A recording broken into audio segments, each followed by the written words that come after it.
നമുക്ക് അക്ഷരങ്ങളെ സ്വരാക്ഷരങ്ങൾ ചേർത്ത്, അതായത് ചിഹ്നങ്ങൾ ചേർത്തിട്ട് നമുക്ക് എങ്ങനെ കൂട്ടി വായിക്കാം എന്നുള്ളതാണ് നമ്മൾ പഠിക്കുന്നത് അല്ലേ. അപ്പോൾ ഈ ഒരു അക്ഷരത്തെ ക എന്നുള്ള ഒരു അക്ഷരം നമ്മൾ എടുക്കുവാണെങ്കിൽ ആ അക്ഷരത്തിന് എന്നുള്ളൊരു സ്വരം നമുക്ക് ചേർക്കണം. എന്നുള്ള സ്വരം ചേർക്കുമ്പോൾ എന്താണ് അവിടെ വരേണ്ട ചിഹ്നം അത് ഞാൻ പറഞ്ഞുതരാം. ഇങ്ങനൊരു വര, ഏത് അക്ഷരമാണോ ആ അക്ഷരത്തിൻ്റെ തൊട്ടടുത്ത് ഒരു വര വരച്ചാൽ അവിടെ എന്ത് സൗണ്ട് വന്നു? എന്നുള്ള സൗണ്ട്. അപ്പോൾ ഇതെന്താ വായിക്കുക നമ്മൾക്ക്? കാ അല്ലേ. അതേപോലെ നമുക്ക് വേറൊരു അക്ഷരം എടുത്ത് നോക്കാം, ന എടുത്ത് നോക്കാം. നായിക്ക് ഈ സൗണ്ട് കൊടുക്കണം എന്നുണ്ടെങ്കിൽ എന്ത് ചെയ്യണം? ഈ ഒരു വര ഇട്ട് കൊടുക്കണം അല്ലേ. ഈ ഒരു വര ഇട്ട് കൊടുത്തു. അതേപോലെ വേറൊരു എക്സാമ്പിൾ നോക്കാമല്ലോ. താ എടുത്ത് നോക്കാം. തായിൻ്റെ അടുത്ത് ഇങ്ങനെ ഒരു വര വരയ്ക്കുമ്പോൾ താ എന്നുള്ള സൗണ്ടായി. ഓക്കെ, ഇനി നമുക്ക് അടുത്ത സ്വരത്തിലേക്ക് അടുത്തൊരു അക്ഷരം നോക്കാം. ഈ അടുത്ത സ്വരാക്ഷരം വരുന്നത് ഈ ആണ് അല്ലേ. ഈ എന്നുള്ള സൗണ്ട് ഇതേ അക്ഷരത്തിന് നമുക്ക് കൊടുത്തു നോക്കാം. ഇതേ അക്ഷരത്തിന് കൊടുക്കുമ്പോൾ എങ്ങനെയാണ് എഴുതേണ്ടത് നമുക്ക് നോക്കാം.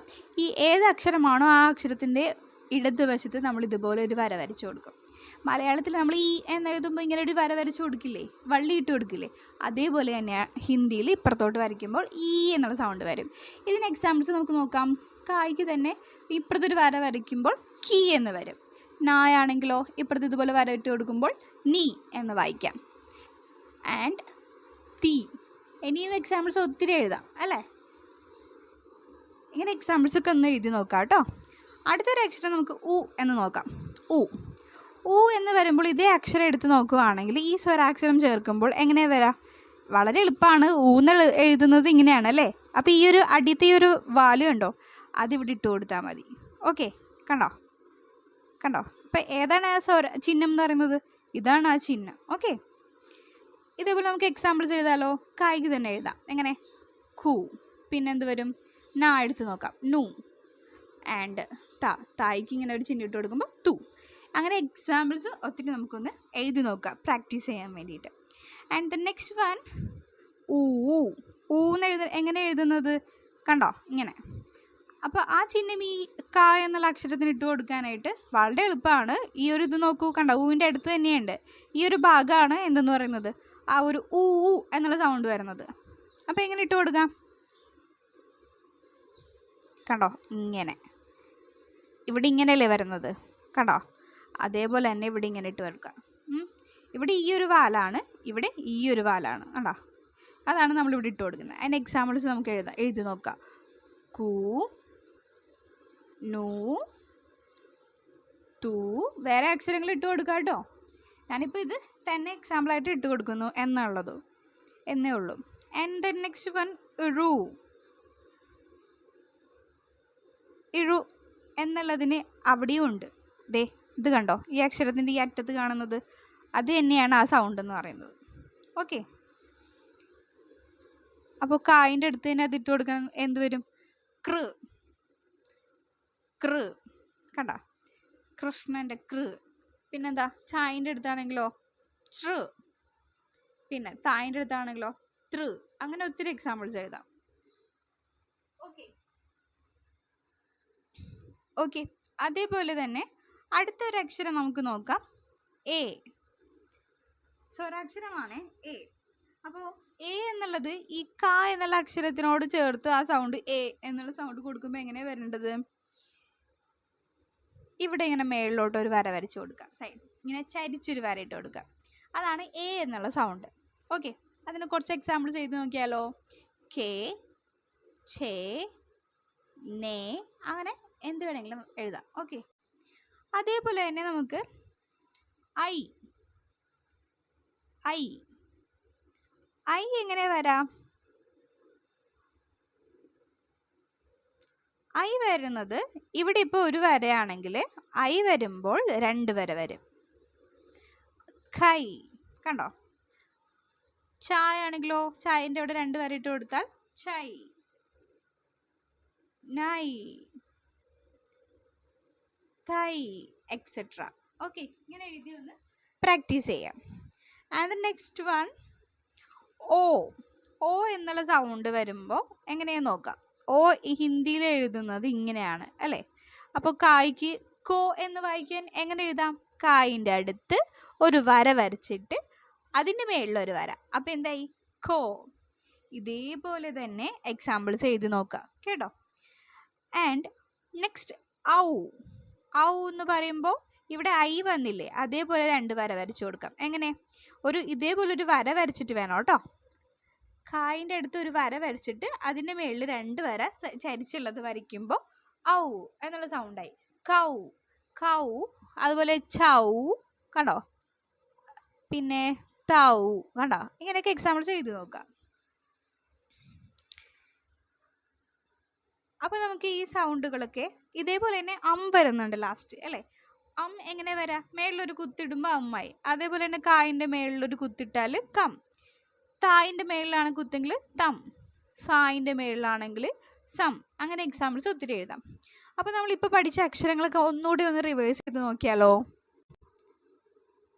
ക, കാ, കണ്ടോ? കാ. ഇനി കീ എന്ന് വരുമ്പോൾ എങ്ങനെ വരും? കീ, കണ്ടോ? കീ എന്ന് വരുമ്പോൾ ഇപ്പുറത്തോട്ട് ആയിരിക്കും ഈ ചിഹ്നം വരാം കേട്ടോ. കീ. ഇനി അടുത്തത് കു. കു എങ്ങനെയാണ്? കണ്ടോ? ഇതാണ് കു. കു. ഇനി അടുത്തത് കൂ. കൂ എങ്ങനെ വരും? നമ്മൾ പഠിച്ചതാണ്. ഊ എന്നുള്ള സൗണ്ട് കണ്ടോ? ഇങ്ങനെ. ഓക്കെ, ഇതാണ് കൂ, നീട്ടി പറയുന്നത്. അടുത്തത് കൃ. കൃ. റ് എന്നുള്ള സൗണ്ടിൽ തന്നെ ഉണ്ട്, എന്നുള്ള അക്ഷരത്തിൽ തന്നെ ഉണ്ട് ഇതെന്ന് പറഞ്ഞു. ഇങ്ങനെ ഒരു ചിഹ്നം. ഓക്കെ, ഇതാണ് കൃ. നെക്സ്റ്റ് ഖേ. കണ്ടോ? ഇപ്പുറത്തൊരു വര വരച്ചിട്ടാണ് ഇതുപോലെ വരക്കണമെന്നുണ്ടെങ്കിൽ കോ എന്നുള്ളതാവും കേട്ടോ. ഇത് കെ. നമുക്ക് നോക്കാം. കൈ. അടുത്തേതാ? കോ. കണ്ടോ? ഒരു വര അടുത്തിട്ട് കൊടുത്തു. ഇവിടെ കെ എന്നുള്ളത് കായിൻ്റെ മേളിൽ തന്നെയാണ് ഒരു വര വരച്ചത്. കോ എന്ന് വരുമ്പോൾ അടുത്ത് ഒരു വര വരച്ചിട്ട് കായിൻ്റെ അടുത്ത് ഒരു വര വരച്ചിട്ട് അതിൻ്റെ മേളിൽ ഇങ്ങനെ ചരിച്ച് വരയ്ക്കുമ്പോൾ കോ എന്നുള്ള സൗണ്ട് ആവും. ഇതൊന്ന് പ്രാക്ടീസ് ചെയ്ത് നോക്കിയാൽ മതി. ഓക്കെ, അടുത്തത് അതേപോലെ തന്നെ ഈ സെയിം സംഭവം തന്നെ കായിൻ്റെ അടുത്തൊരു വര വരച്ചിട്ട് 2 ചരിഞ്ഞ വര വരയ്ക്കുവാണെങ്കിൽ ഖൗ എന്നുള്ള സൗണ്ട് ആവും. ഓക്കെ, ഖൗ എന്നുള്ള സൗണ്ട് ആവും. അടുത്തത് നമുക്ക് എല്ലാവർക്കും അറിയാവുന്നത് പോലെ തന്നെ കായിൻ്റെ മേളിൽ കുത്തിട്ട് കൊടുക്കുമ്പോൾ കം. ഇതൊക്കെയാണ് നമ്മൾ പഠിച്ചത്. ഓക്കെ, ഇതിനി എങ്ങനെ വായിക്കാനായിട്ട് നമുക്ക് ഇതൊക്കെ യൂസ് ചെയ്യാമെന്നുള്ളത് ഒന്ന് നോക്കിയാലോ. കുറച്ച് അക്ഷരങ്ങൾ ഞാൻ പറഞ്ഞു തരാം, അതൊന്ന് വായിക്കാൻ പറ്റിയാൽ, അതായത് ചിഹ്നങ്ങൾ നമുക്ക് അറിഞ്ഞു കഴിഞ്ഞിട്ടുണ്ടെങ്കിൽ വായിക്കാനായിട്ട് എളുപ്പത്തിൽ വായിക്കാനായിട്ട് പറ്റും. കുറച്ച് സംഭവങ്ങൾ എക്സാമ്പിൾസ് ഞാൻ തരാം. നമുക്ക് അക്ഷരങ്ങൾ അറിയാം അല്ലേ. ഇത് ആ ആണെന്നറിയാം. ആ. ഈ ഒരു വര വരച്ചപ്പോഴോ ആ. ഇത് നായാണെന്നറിയാം. നായിൻ്റെ അടുത്തൊരു വര വരച്ചപ്പോൾ ആ എന്നുള്ള സൗണ്ട്, അതായത് ന ന ആ നാ. ആ ന, ആന. ഓക്കെ, ആന എന്ന് പറയുമ്പോൾ എലിഫൻ്റ് അല്ല കേട്ടോ, വരിക എന്നുള്ള അർത്ഥമാണ് കേട്ടോ. അടുത്തത് കിതാബ്. കിതാബ് എന്ന് നമുക്ക് എഴുതി നോക്കാം. നമുക്ക് നോക്കാം. ഇത് കായാണെന്നറിയാം. കായിൻ്റെ ഇവിടെ സൈഡിൽ വള്ളി ഇട്ടിട്ടുണ്ടെങ്കിൽ, വരയിട്ടിട്ടുണ്ടെങ്കിൽ കീ. താ ആണെന്നറിയാം. തായിൻ്റെ സൈഡിലൊരു വര ഇട്ടാൽ ആ എന്നുള്ള സൗണ്ടായി. താ. കിതാബ്. ബ് ആണെന്നറിയാലോ.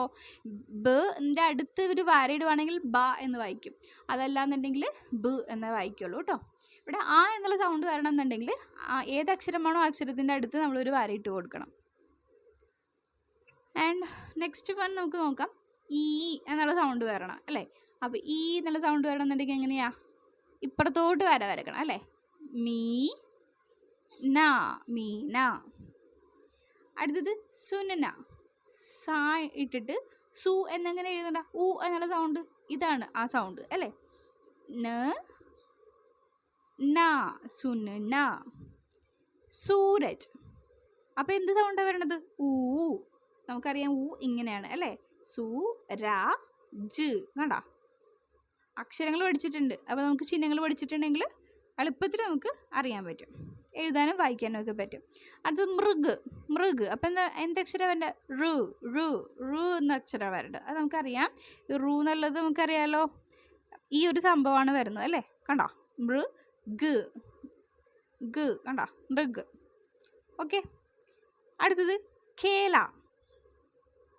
കെ എന്ന് പറയുമ്പോൾ കായിൻ്റെ മേളിൽ ഏത് അക്ഷരമാണോ ആ അക്ഷരത്തിന് മേളിലോട്ട് ചരിച്ചൊരു വര. ല. ഇത് ല്. അരികത്തൊരു വര ഇടുമ്പോൾ ല. കേല. ഓക്കെ. ഇങ്ങനെ ഒത്തിരി എക്സാമ്പിൾസ് എഴുതി നോക്കാം കേട്ടോ. ഇനി വേറൊരു എക്സാമ്പിൾസും കൂടി കാണിച്ചു തരാം. സംഗീത്. സം എന്ന് പറയുമ്പോൾ നമുക്കറിയാം അല്ലേ, ഏത് അക്ഷരമാണോ ആ അക്ഷരത്തിന് മേളിൽ ഒരു കുത്തിട്ട് കൊടുത്താൽ എന്നുള്ള സൗണ്ട് വരും. അപ്പോൾ സം ഗീത്. സംഗീത്. ഓക്കെ.